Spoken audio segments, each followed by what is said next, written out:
वाघापूर फाट्यावर भरधाव टेम्पोची धडक, युवक गंभीर जखमी. मॉर्निंग वॉक दरम्यान अपघात, सीसीटीव्हीत घटना कैद, चालकाचा शोध सुरू. मुरगुड निपाणी मार्गावरील वाघापूर फाटा इथं पहाटेच्या सुमारास झालेल्या अपघातात एक युवक गंभीर जखमी झालाय. मॉर्निंग वॉकसाठी गेलेले यश विजय हावळ या युवकाला भरधाव टेम्पोनं पाठीमागून धडक दिल्याची घटना घडली आहे. अपघातानंतर परिसरात काही काळ चिंतेचं वातावरण निर्माण झालं.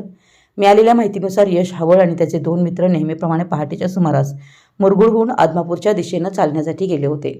वाघापूर फाटा परिसरात आल्यानंतर मागून एका टेम्पोनं यश यांना जोरदार धडक दिली.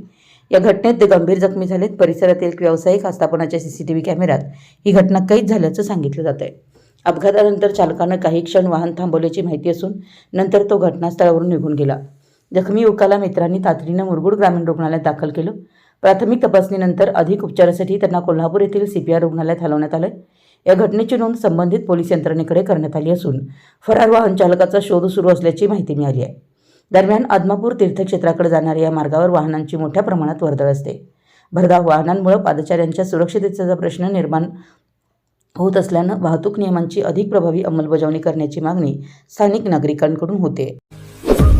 आपल्या परिसरातील महत्त्वाच्या बातम्या पाहण्यासाठी आमच्या नवसंकेत न्यूज चॅनलला यूट्यूबवर सबस्क्राईब करा आणि बेल आयकॉन प्रेस करा.